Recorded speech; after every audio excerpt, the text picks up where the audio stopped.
Cuando vemos en el versículo que dice en la confesión de Pedro, que dijo, tú eres el Hijo del Dios viviente. El Señor mismo Jesucristo dijo que tú eres Pedro y sobre esta expresión que tú dijiste, edificaré mi iglesia. Y no hay cosa más tranquila para nosotros saber que el fundamento que tiene la iglesia está fundado sobre la roca. Y por eso dice el pasaje, ni las puertas del infierno prevalecerán contra la iglesia. Entonces, por lo tanto, para nosotros es una garantía que la iglesia siempre va a permanecer en pie. Ahora, cuando vemos lo que está pasando en el día de hoy en todas partes, donde hay mucha gente que no está asistiendo a la iglesia, yo siempre le digo a mi esposa, si hoy está lloviendo, ya la gente tiene una excusa para no ir. Y yo no sé por qué. Porque la gente busca la excusa de que está lloviendo o que no hay tiempo o cualquier otra excusa para decir no voy a ir a la iglesia hoy. Y me pregunto yo muchas veces, ¿qué hicimos mal? ¿Qué cosa es lo que enseñamos mal? ¿Qué cosa fue lo que pasó? Que la gente no entendió lo que la Biblia, la palabra del Señor, y yo los invito a ustedes que tengan abierta su Biblia, porque vamos a buscar directamente, y lo vamos a poner ahí en la pantalla también, vamos a ver directamente qué dice la Biblia, porque hay que saber directamente qué dice el pasaje para poder entender lo que el Señor Jesucristo quiere decir. Y me pregunto yo, ¿qué hicimos mal? Y en esta semana yo orando en mi momento de meditación, yo le dije al Señor, Señor, ¿qué hice mal? ¿Qué cosas hemos hecho mal la iglesia? Que la gente no entendió claramente que el venir a tu casa no solamente es un privilegio, sino es una orden tuya, Señor. Y en medio de toda la meditación, en el momento que estaba orando, el Señor puso en mi corazón la idea de pensar que nosotros quizás en las iglesias evangélicas hemos enseñado mal o la gente ha malinterpretado mal lo que la Biblia ha dicho. Si usted se fija en una iglesia católica, cuando la persona quiere lograr la salvación o cuando la persona quiere lograr méritos o quiere buscar que el Señor lo agrade o quiere buscar que el Señor lo escuche más, la persona peca, viene delante de un sacerdote y lógicamente el sacerdote le pone una penitencia, diciéndole a esa persona, tienes que hacer algo. Algo tienes que hacer en favor de poder lograr alcanzar esto. Por una penitencia, tienes que caminar, tienes que hacer esto, tienes que hacer lo otro. Y le dice a la gente lo que tiene que hacer para poder lograr lo que ellos quieren lograr. Lo que ha pasado dentro de las iglesias evangélicas en muchas ocasiones es que le hemos dicho a la gente, no tienes que hacer nada. ¿Qué tengo que hacer? ¡Nada! Pero ¿cómo se logra? No tienes que hacer nada. Esto es gratis. Y ahí yo creo que precisamente es donde está el problema. Amén. La gente ha malinterpretado lo que la Biblia, la palabra del Señor dice y le hemos enseñado más a la gente. Como no tengo que hacer nada, pues no voy a hacer nada. Ni siquiera venir a la iglesia. Y ahí es donde está precisamente el problema. Es triste que la gente no acaba de entender que hay que respetar lo que dice el texto. Por eso yo los invito a que usted busque su texto, el texto de la Biblia, para que veamos exactamente, y quizás la pantalla que va a aparecer ahí, voy a repetir otra vez el texto que leyó la hermana Glenda durante el servicio, y quiero leerlo, aunque esté en la versión, no es la misma versión que voy a leer, pero tiene exactamente el mismo significado. Y quiero ir paso por paso para que usted pueda ver exactamente qué dice la Biblia en ese pasaje. Así que usted que me está escuchando en este momento, yo quiero que preste atención a lo que la Biblia, no yo, no es mi interpretación, no es lo que yo estoy inventando, sino lo que dice textualmente la Biblia con relación a lo que estamos hablando. Dice en Juan capítulo 2, versículo 13 al 22, y eso es lo que vamos a leer. Téngalo listo ahí. Si quiere marcarlo, lo puede marcar. Pero fíjense exactamente qué dice el pasaje. Dice, estaba cerca la Pascua. La Pascua es una fiesta judía, es una fiesta religiosa. Lo sigue siendo hasta el día de hoy. Estaba cerca la Pascua de los judíos y subió Jesús a Jerusalén. Yo quiero que usted preste atención lo que Jesús está haciendo en este momento. No solamente lo que está diciendo, sino lo que está haciendo. Era momento de ir a la iglesia. Era momento de llegar al templo. Y Jesús lo tenía bien claro. Llegó la Pascua. ¿A dónde tengo que ir? Tengo que ir al templo. Así que en el plan maravilloso que cuadró Jesús desde el día anterior era: mañana me levanto y voy a ir al templo. Qué triste que llegue el domingo y mucha gente quizás no lo dice, pero mañana me levanto y no voy al templo. Dice además el pasaje, y cuando llegó allí en el templo, fíjense qué cosa más interesante, dice: y halló en el templo, fíjense, no en el mercado, no en la casa de nadie, no en el medio de la calle, dice: halló en el templo a los que vendían bueyes, ovejas y palomas, y a los cambistas allí sentados. O sea, Jesús planea desde el día anterior: mañana voy a ir al templo, es día de Pascua, hay que celebrar. Y cuando llega allí al templo, no al mercado, llega allí al templo y se da cuenta que allí lo que había era un mercado en vez de un templo. ¿Cómo reaccionaría usted si usted llegara aquí el domingo y viera que en vez de estar nosotros en el templo celebrando, hay un garage sale? Para los que no saben lo que es el garage sale, me está viendo de otros países, es una venta de garaje. O sea, la gente trae cosas usadas y las vende para que la gente lo que quiera llevárselo se lo lleve. ¿Cómo reaccionaría usted si llega el próximo domingo y se encuentra que aquí hay un garaje sale? ¿Cuál fue la reacción de Jesús cuando llegó allí? Que él venía con la mente de poder alabar a Dios. Él venía con la mente de poder exaltar el nombre de Dios. Él venía con la mente de concentrarse en el momento con Dios. Y se encuentra que allí lo que hay es un mercado. Miren la reacción de Jesús. Versículo 15. Y haciendo un azote de cuerdas, echó fuera del templo a todos, y a las ovejas y a los bueyes, y esparció las monedas de los cambistas y volcó las mesas. Yo no sé si tú te fijas una cosa ahí en el pasaje. ¿Qué pasaría si Raquel, que está ahí en la puerta de entrada recibiendo a los hermanos que van llegando, cuando llegue alguien, le dice: no, aquí tú no puedes entrar? Esa es una de las cosas que me molestaba ahora con el asunto este del virus, que hay iglesias que desgraciadamente hay personas que han llegado, le han tomado la temperatura. No se preocupe, usted puede venir que yo no le voy a tomar la temperatura.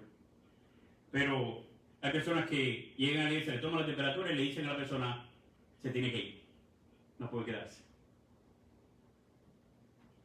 Mi casa será llamada, dice el Señor, ¿casa de qué? Oración. Casa de oración. Y estás en la iglesia, estás en el templo. ¿No es el mejor momento para poder orar por esa persona en vez de decirle: te vas de aquí? Jesús está en el templo, está en la casa de Dios, y empezó a botar del templo a la gente. Y yo no sé si te refieres lo que está pasando en el pasaje. Jesús botando a la gente del templo. ¿Por qué Jesús estaba haciendo esto? ¿Por qué precisamente era la reacción? ¿Por qué hizo esto? Lo dice allí en el versículo 16. Y dijo a los que vendían palomas: quitad de aquí esto, y no hagáis, y ahí viene la razón por la que Jesús botó a esa gente del templo. Y no hagáis de la casa de ¿quién? De mi Padre, casa de mercadeo. No hagas de la casa de mi Padre. Ese era precisamente el motivo por el cual Jesús estaba echando fuera a toda esa gente, porque esa no era cualquier lugar, eso no era un mercado, eso no era la casa de Juan, de Pedro, de José, de cualquiera de nosotros. Esa era la casa de su Padre, y la casa de su Padre hay que respetarla. Amén. Amén. ¿Qué cosa es la? Mira lo que dice el versículo 17, y eso precisamente es lo que está pasando en el día de hoy. Entonces el versículo 17 dice: entonces se acordaron sus discípulos. A esas alturas, cuando vieron a Jesús reaccionar de esa manera, cuando vieron la reacción de él frente a todo esto, dice, ahí fue que se acordaron sus discípulos, que estaba escrito, el celo de tu casa me consume. Mire el versículo 18. ¿Cómo es que dice el refrán? Ese árbol que crece torcido, jamás su tronco endereza, ¿verdad? Y los judíos, lógicamente, los impíos que estaban allí. Y los judíos respondieron y le dijeron, ¿qué señal muestras ya que haces esto? Fíjense que no le dicen a Jesús, ¿sabes qué? Metimos la pata. Nos equivocamos. Este es el templo. Y es verdad que no tenía por qué traer todos estos animales aquí. Tú tienes razón, Jesús. En vez de haberse arrepentido, en vez de haber confesado, me equivoqué. ¿Sabes qué? Si estás escuchándome en este momento y te das cuenta que efectivamente tu lugar no es estar ahí en tu casa ahora, tu lugar es estar en el templo en este momento. Está bien que te equivocaste. Pero mira lo que pasa. Como pasa con mucha gente, buscan excusas. O cambian el tema. Como se dice en inglés, change the subject. Y cambiaron inmediatamente el templo. En vez de decir, es verdad, Jesús, es verdad que no deberíamos haber convertido el templo. Esta es la casa de tu padre. Claro que sí, no podemos hacer estas cosas aquí. No, lo que dijeron es, a ver, ¿qué señal vas a mostrarnos? Jesús le dijo, versículo 19, destruir este templo y en 3 días lo levantaré. Dijeron luego los judíos, en 46 años fue edificado este templo. Después vamos a hablar acerca de la edificación de ese mismo templo, o la reedificación de ese mismo templo. Y tú en 3 días lo levantarás. Mas él hablaba del templo de su cuerpo y después vamos a hablar acerca de qué cosa realmente es el templo de Dios. Por tanto, cuando resucitó de entre los muertos, sus discípulos se acordaron que había dicho esto y creyeron la escritura y la palabra que Jesús había dicho. Y me pregunto yo, ¿ahora? ¿Ahora? ¿Lo reconoces ahora? ¿Sabes qué?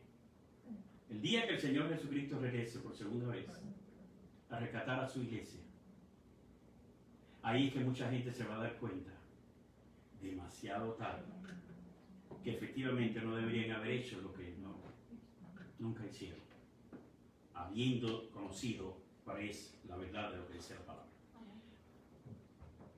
Jesús declara que el templo es la casa de su Padre. Y los judíos lo que hacen es pedir señales. Cuando resucitó Jesús, fue que los discípulos se acordaron y creyeron a las Escrituras. Me pregunto yo, ¿tendremos que esperar a que el Señor venga para que entonces le diga, ah, Señor, ahora sí? Me suena mucho esto a veces cuando hay personas que usted le ha predicado el Evangelio por muchos años y la persona no lo acepta y la persona no abre su corazón a Jesús. Y usted está durante muchos años hablándole, y la persona, y ahí a los minutos antes de partir de este mundo, es cuando la persona entonces dice, ahora lo acepto, y perdió todo ese tiempo sin haber vivido sin Jesús. ¿Por qué? Estar celoso, dice lógicamente basado en el pasaje que dice, el celo de tu casa me consume. Estar celoso, unas personas dicen que es bueno y otras personas dicen que es malo. Celar es una respuesta emocional cuando se ve amenazado algo que considera uno propio. Celar es una respuesta emocional cuando hay alguna persona que ve amenazado algo que considera que es suyo propio. Dice el pasaje, el celo de tu casa me consume. Qué bueno que nosotros, y es la idea del día de hoy, creo que es bueno que nosotros empecemos a celar, a creer que la casa, el templo del Señor es mío también. Por eso dice el pasaje que todos nosotros somos templo del Señor. Y después vamos a explicar, porque hay mucha gente que malinterpreta eso. Ahora me puedo quedar en mi casa. Óyelo bien, si te quedas en tu casa no eres iglesia. Uno solo no es iglesia. Y lo vamos a probar a través de la Biblia. Uno solo en su casa no es iglesia. Para poder ser iglesia te tienes que reunir. Si no, no eres iglesia. A veces malinterpretamos y decimos, porque como dice el pasaje, donde hay 2 o 3 reunidas en mi nombre, una cosa es que el Señor esté ahí y otra cosa que sea la iglesia. Para poder ser iglesia tienes que reunirte. Si no, no eres iglesia. Amén. El templo es propiedad de Dios. La Biblia dice la frase, casa de Dios. Y lógicamente cuando hablamos de casa de Dios, los seres humanos consideramos que cuando se refiere a una casa, la casa es edificio, no es otra cosa. Y después vamos a probar que no es que solamente venimos a la casa de Dios, al templo, porque aquí solamente se siente la palabra del Señor. Miren, hermano, es cierto que cuando venimos a la casa del Señor, nos sentimos diferentes. Podemos hacer exactamente esto mismo quizás en la casa nuestra y verlo a través del internet.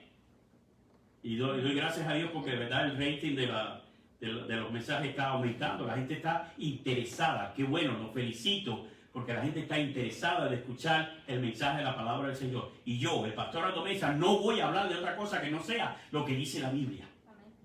Si lo que yo digo que dice la Biblia, usted lo va a hacer o no lo va a hacer, o usted lo va a creer o no lo va a creer, esa no es la parte mía. Mi responsabilidad es presentar delante de usted qué dice el libro de Dios. Por eso me fui textualmente a lo que decía el pasaje. Ahora, ¿qué cosa es la casa de Dios? En la nueva traducción actual dice, el amor que siento por tu templo me quema como un fuego. Este mismo pasaje, que lógicamente que es una profecía que aparece en el Salmo 69:9, dice así en esta misma versión. Por eso me siento ofendido cuando te ofenden a ti. Y eso es precisamente lo que a mí me asombra muchísimo. Alguien viene delante de cualquier persona, una persona cristiana, y le ofende a su madre, le ofende a su esposa, le ofende a su esposo, y la persona brinca y reacciona de una manera agresiva, fuerte, violenta y pobre del que está en medio. Pero cuando la gente ofende la casa de Dios, cuando la gente ofende la Biblia, cuando la gente ofende a mi Señor, no reaccionamos. No nos ofende. ¿Y saben por qué? Porque no tenemos celo de eso. Y tenemos que ser celosos de las cosas de nuestro Dios. Amén. El diablo siempre va a querer que tú no vengas al templo. Jesús afirma que el templo es su propio cuerpo. Y sabemos que nosotros somos el cuerpo del Señor. Oiga bien, no hay más cuerpo que la iglesia. No hay más cuerpo que la iglesia. Hay iglesias que dicen el cuerpo de damas, el cuerpo de diáconos, el cuerpo de... No hay más cuerpo que la iglesia, a la luz de lo que enseña la palabra, y respete lo que dice la palabra. No hay más cuerpo que la iglesia. En 1 Timoteo 3:15 dice,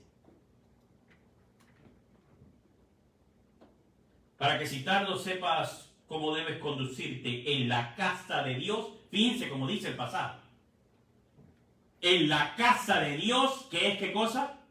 La iglesia del Dios viviente.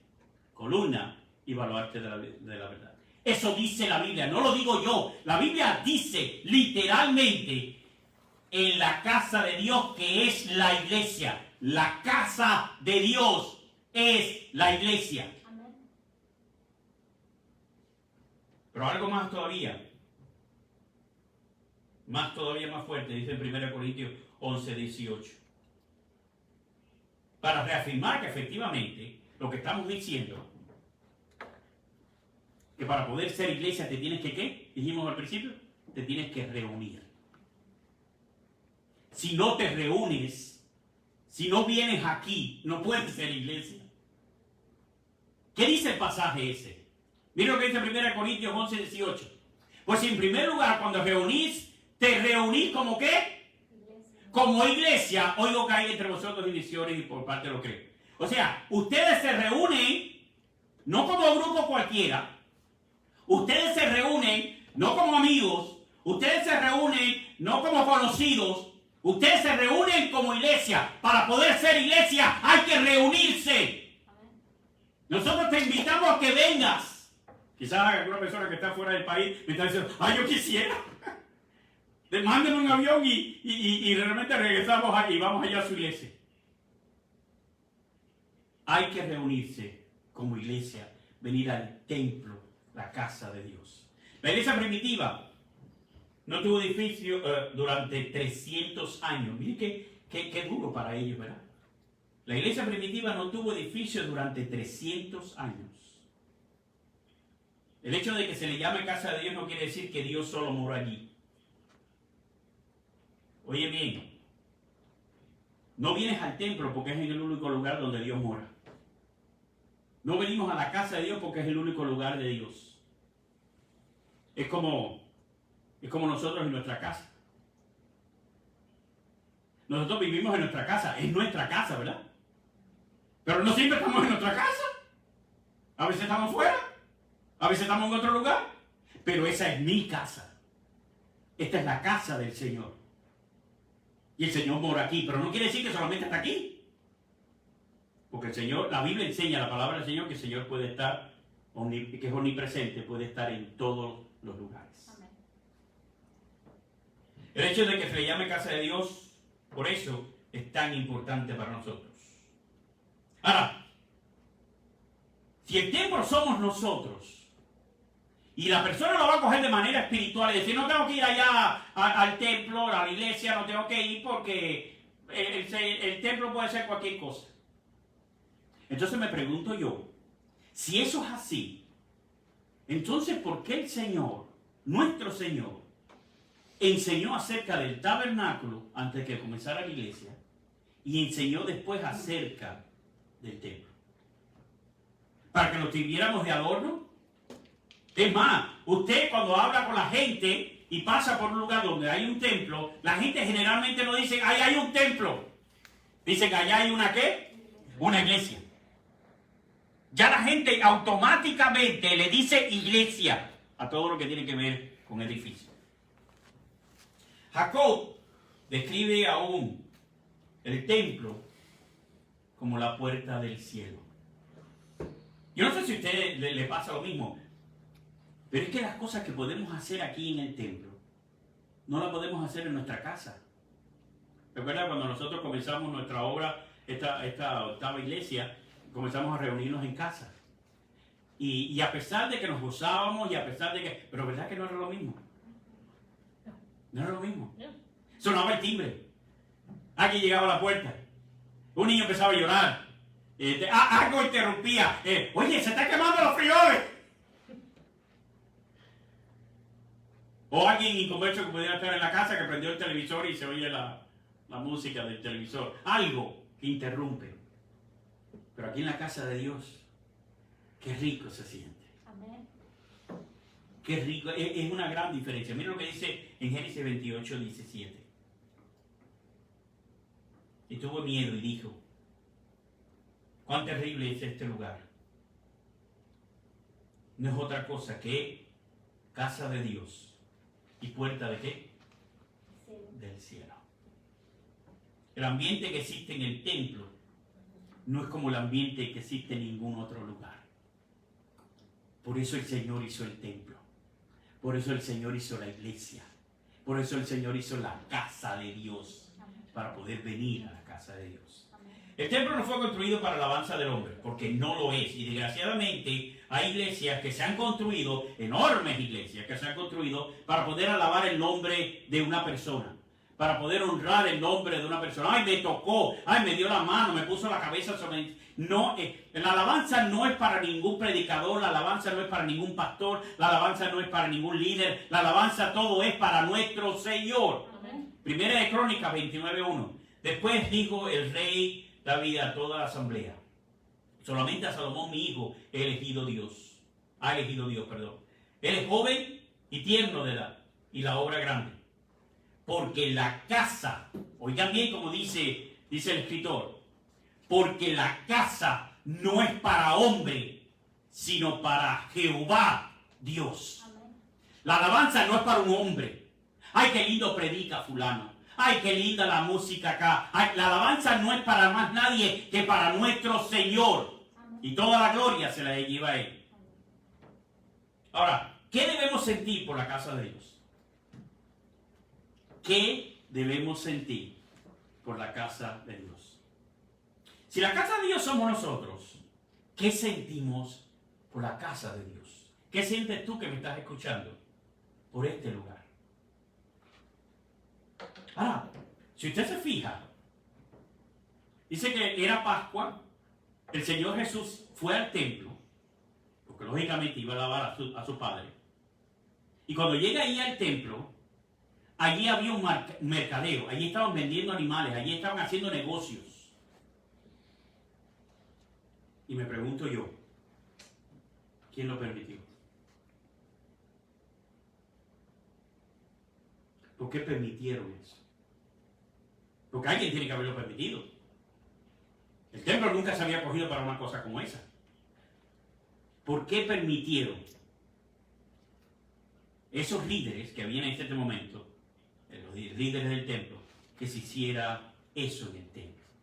Primera de Corintios 3:16 dice: ¿no sabéis que sois templo de Dios y que el Espíritu de Dios mora en vosotros? Es interesante porque si usted se fija en la palabra del Señor, para que usted se dé cuenta que hasta el diablo sabe que el templo, que este lugar, la casa de Dios, es importante. Cuando usted estudia la Biblia y se da cuenta cuando Satanás vino a tentar al Señor Jesucristo, dice la Biblia, la palabra del Señor, que Satanás llevó a Jesús ¿a dónde? Al pináculo del templo, o sea, a la parte más alta del templo. ¿Por qué lo llevó al templo? Si el templo para el diablo no hubiera sido un lugar importante para Jesús, sabiendo que era un lugar importante para los cristianos, para los hijos de Dios, ¿por qué entonces lo llevó al templo? Lo hubiera llevado para el pico turquino, lo hubiera llevado para la montaña más alta que existía en aquella época. Pero lo llevó al templo. Y lo llevó a la parte más alta del templo. Porque Satanás sabe que el templo es casa de Dios.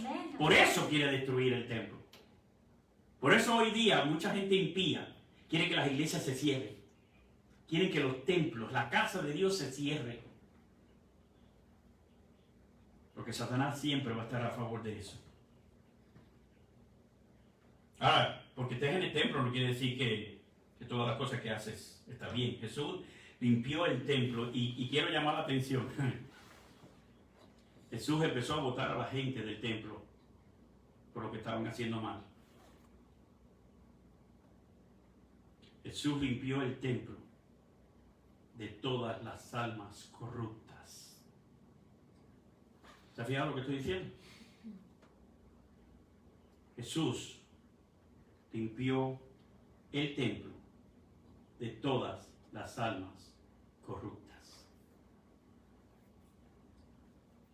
Hebreos 3:6. Pero Cristo como hijo sobre su casa, la cual casa somos nosotros. Y fíjense cómo dice, si retenemos, y eso es lo que quiero que aprendas, retén. Retén quiere decir que te acopares de él, que seas celoso, que busques y te quedes con esta idea. Si retenemos firme hasta el fin la confianza y el gloriarnos en la esperanza. Ahora bien, hablando de esto del templo, muchas de las profecías que tienen que ver con el fin del mundo, tienen que ver específicamente acerca del templo de Jerusalén. Porque el templo de Jerusalén fue destruido 2 veces. Y supuestamente, de acuerdo a las profecías y muchos escatólogos que hablan acerca del tema, dicen o declaran que el tercer templo se tiene que reconstruir en Jerusalén. Van a ver algunas fotos que van a poder ver ahí en la pantalla y se van a dar cuenta de lo que estamos hablando. El segundo templo de Jerusalén se destruyó en el año 70 después de Cristo. Los judíos han esperado la reconstrucción del tercer templo. Quiero que usted sepa que los judíos hoy día oran 3 veces al día porque el templo pueda ser reconstruido. Oigan bien lo que estoy diciendo. 3 veces al día, y van al muro de los lamentos para poder hacerlo. Si usted ve el plano que hay para la reconstrucción de este templo, ahí aparece en el libro profético de Ezequiel, los capítulos del 40 al 47. Ahí están precisamente los planos del templo que se debe construir. En donde se debe construir ese templo, y ahí es donde está. Eso que ustedes ven ahí en pantalla es una mezquita judía que está precisamente en el lugar donde debe construirse el templo de los judíos. Pero es la tercera, dicen que es la tercera edificio más sagrado para los islámicos. Sin embargo, precisamente en ese lugar, que dentro de ese templo hay una roca. Y esa roca grande que está puesta allí, dicen, para muchos de ellos, que ahí fue donde Mahoma subió al cielo. Que ahí fue donde Dios comenzó el mundo y ahí creó a Adán y a Eva. Precisamente en ese lugar. Es el tercer lugar más sagrado de los islámicos. Ahora, si es el tercer lugar más sagrado, los islámicos no van a entregar ese lugar para poder construir el templo para los judíos. Muy cerquita de ahí, y hay otra foto que también lo muestra, muy cerquita de ahí está el muro de los lamentos, donde sí está el territorio judío. Muy alejado, lógicamente, de la tierra islámica. Pero ahí en el muro de los lamentos, todos los judíos constantemente, y hay muchos turistas que llegan ahí también, llegan a orar a ese lugar, pidiendo al Señor, Señor, que se pueda reconstruir el templo de Jerusalén. Este lugar es muy sagrado para tanto judíos como también para islámicos. Ahora me pregunto yo, ¿cómo pasará esto? Ahí está en la foto, ¿ven? Ven en la foto, ahí está cerquita la mezquita musulmana y ahí está el territorio judío, el muro de los lamentos, que hemos oído hablar muchísimas veces. Ahora, ¿cómo vamos a poder lograr, o cómo se va a poder lograr, o cómo Dios lo va a poder lograr, que se pueda reconstruir nuevamente el templo de Jerusalén? Algunos dicen, y es el argumento de muchas personas, que está hablando la Biblia en forma espiritual. Y si usted fija el pasaje de 1 Corintios 3:17, dice, si alguno destruyere el templo de Dios, Dios lo destruirá a él, porque el templo de Dios, el cual sois vosotros, santo es. Y mucha gente ha agarrado este texto, o ha agarrado esta idea de la reconstrucción del templo, lo ha tomado de forma espiritual. Hay otras personas que toman la idea no espiritual, sino física. En 2 de Tesalonicenses capítulo 2, versículo 4 dice, el cual se opone y se levanta contra todo lo que se llama Dios y es objeto de culto, tanto que se sienta en el templo de Dios como Dios, haciéndose pasar por Dios, y está hablando del anticristo. Dice ahí el pasaje que el anticristo se sienta, ¿en dónde? En el templo de Dios. Eso no es espiritual, eso es físico. Alguien está diciendo en la profecía que el anticristo es el que va realmente a cooperar, a lograr que los islámicos y los judíos se lleven bien y entonces se pueda reconstruir este templo de Jerusalén. En Daniel capítulo 9, versículo 25, y es otra profecía, sabe pues y entiende que desde la salida de la orden para restaurar y edificar a Jerusalén hasta el Mesías, príncipe, habrá 7 semanas y 62 semanas. Dice, se volverá a edificar la plaza y el muro en tiempos angustiosos.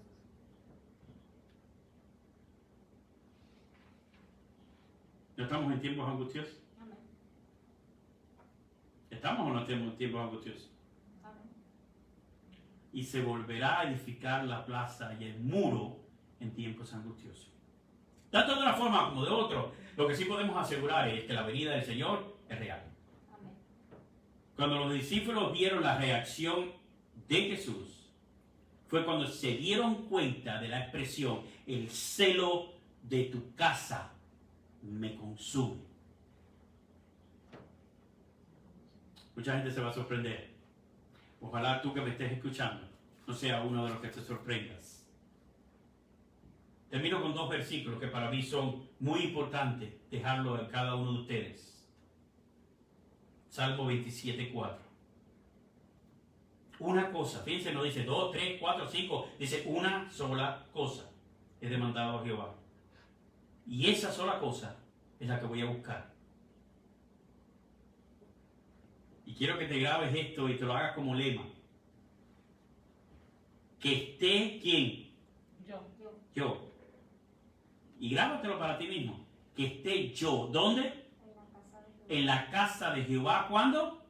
Todos los días de mi vida, para contemplar la hermosura de Jehová y para inquirir. Y quiere decir aprender en su templo. En su templo.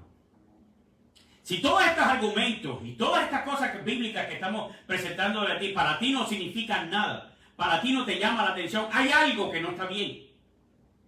Porque la palabra del Señor es clara. Y el último versículo que dejo es el Salmo 122:1, que mucha gente lo conoce. Yo me alegré con los que me decían,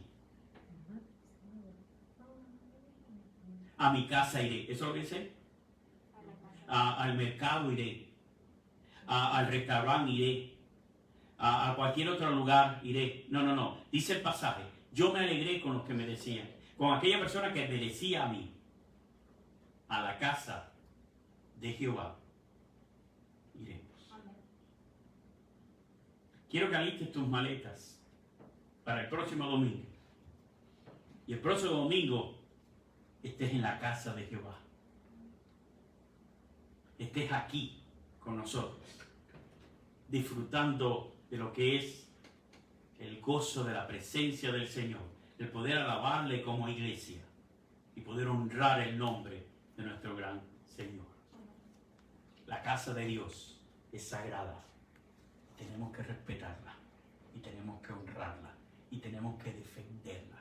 El celo de tu casa, Señor, me consume. Dios me lo bendiga.